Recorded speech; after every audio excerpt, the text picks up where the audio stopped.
महाराज श्री के चरणों में नमोस्तु। महाराज श्री, प्रवचन के माध्यम से आपने निर्माल्य द्रव्य के उपभोग पर विवेचना की थी तथा उसके दुष्परिणाम भी बताए थे। महाराज श्री, जिज्ञासा है कि निर्माल्य द्रव्य मंदिर के व्यास को जाता है और इसका उपयोग करने वाले ज़्यादातर मांसाहारी लोग होते हैं तथा बड़े नगरों में तो यह द्रव्य इडली डोसा चाट पकौड़ी वालों द्वारा खरीदकर इडली डोसा के माध्यम से चढ़ाने वालों के पेट में चला जाता है। तो क्या मांसाहारियों द्वारा उपयोग किए जाने व अप्रत्यक्ष रूप से स्वयं के पेट में जाने का दोष नहीं लगेगा? और यदि दोष लग रहा है तो इसका निस्तारण क्या है तथा निर्माल का द्रव्य निस्तारण कैसे हो जिससे कि दोष से ही बचा सके? पहली बात, जो भगवान है, जो श्रद्धालु है, जो जिन धर्म को मानने वाला है, वो ग्रहण नहीं करेगा। अन्न आदि, पशु आदि, माली आदि जो हैं, ये धर्म के आराध्य नहीं मानते हैं, इसलिए उनको निर्माल का दोष नहीं आएगा, क्योंकि वो मजदूरी कर रहे हैं, वो मजदूरी के बदले में ले रहे हैं।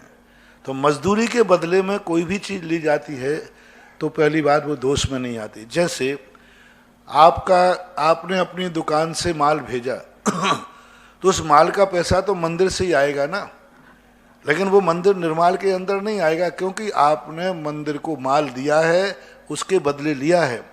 हाँ, प्रॉफिट यदि आप लेते हैं मंदिर से, वो जैनी हैं, यदि प्रॉफिट आप लेते हैं तो बराबर उस प्रॉफिट में निर्माल का दोष आएगा।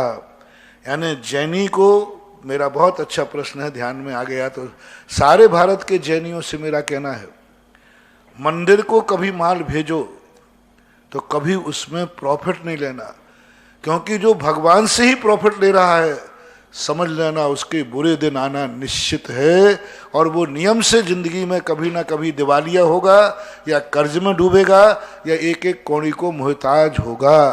देव सात गुरु से कभी कमाई नहीं करना, भीख मांग लेना और मजदूरी कर लेना, दूसरे से भले आप सांची झूठी बोल करके एक के चार कर लेना, लेकिन देव सात गुरु के निमित्त से कभी यदि कोई बात आपको आपकी तरफ से माल जावे तो नियम से लागत मूल पर ही देना चाहिए। लागत मूल, मजदूरी ले लो, सब ले लो सब, लेकिन स्वयं मंदिर में माल भेज करके वह जो प्रॉफिट है वो कभी नहीं खाना चाहिए, कभी उपयोग में नहीं लेना चाहिए। बराबर दोष में कई कमेटियों वाले लोग होते हैं, वो मंदिरों के पदाधिकारी होते हैं और अपनी दुकानों से ही माल भेजते हैं। वो अपनी दुकान से, यदि उनको कोई घर का दुकान है, फैक्ट्री, तो अपनी दुकान से भेजते हैं, बोलते हैं लाखों रुपए का प्रॉफिट दूसरे के पास जाएगा, इससे अच्छा है मैं ही ले लूं। नहीं गलती करना। इतना ही बड़ा दोष है कि एक माली उठा करके उन चावलों को खाता है, उसको दोष नहीं, लेकिन यदि वही जैनी उठाकर खावे तो महान दोष है।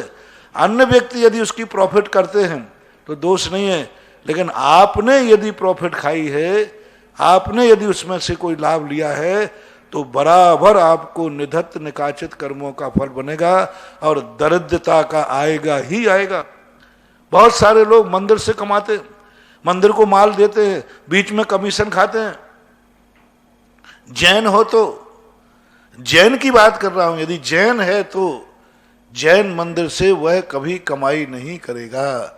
एक बात, जैसे जिनवानी है, यदि आप कहीं भी, आपका प्रेस है, आप कुछ भी कार्य करते हैं तो आप प्रॉफिट नहीं लेंगे उस शास्त्र का, लागत मूल्य लेंगे, आप अपनी तरफ से 1 रुपया मत लगाइए, लेकिन प्रॉफिट नहीं लेंगे जो लागत लगेगी। आपके यहाँ कपड़े की दुकान है और आपने मंदिर के लिए कपड़े भेजे हैं, विधान के लिए, मंदिर के लिए, कोई भी मंदिर, तो उस मंदिर में उन कपड़ों पर आप प्रॉफिट नहीं लेना चाहिए, 1 रुपया भी प्रॉफिट नहीं लेना चाहिए।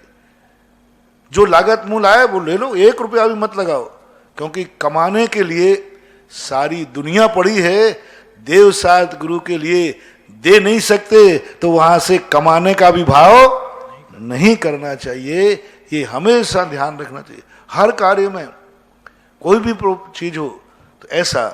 और रही बात वो जाकर के इनडायरेक्ट रूप में जो आपको पहुंच रहा है, उसमें आपका इसलिए दोष नहीं है क्योंकि आपको ज्ञान नहीं है, आपको पता नहीं है और आपने चला करके भाव नहीं किया। हाँ, यदि आप समझें कि बाजार में नारियल लेने जाएंगे तो 20 रुपए का मिलेगा जो भी मिलता है, और माली से जाएंगे तो वो आधे में मिल जाएगा, तो अपन तो यहीं माली से ले लो, 10 रुपया भी बच जाएगा, तो महान दोष है, क्योंकि आपको मालूम है कि माली के पास चढ़ा हुआ द्रव्य है, इसलिए वो तो गलती करना नहीं।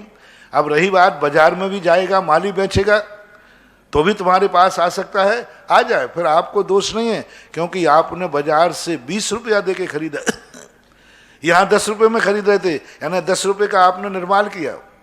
और बाजार में भी आपने मालूम करके ऐसा कहा, भाई देखो ये नारियल मेरा निर्माल का है, आपके चढ़ा हुआ, तो फिर जैनी उसको नहीं लेगा। अनजाने में यदि वो द्रव्य, वो चावल, वो लौंग, वो बादाम आपके किसी भी चाट पकौड़ी आदि वाले के पहुंचती है और आपके ज्ञान में नहीं है, तो आपका दोष नहीं है। इसलिए आज बहुत बड़ी व्याख्या, सभी लोगों से मेरा कहना है, मंदिर के संबंध में बहुत सावधान रहना चाहिए।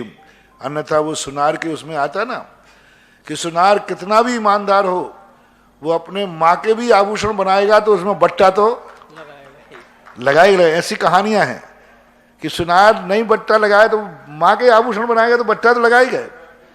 ऐसे ही बनिया का हाल बन गया कि चाहे मंदिर को जावे लेकिन प्रॉफिट तो कमाएगा, तो ये बहुत बड़ा दोष है, नहीं करना चाहिए। बहुत सारे साधनों से कमा लेना, लेकिन मंदिर में कोई भी सामान जाएगा तो लागत मूल्य पे जाना चाहिए।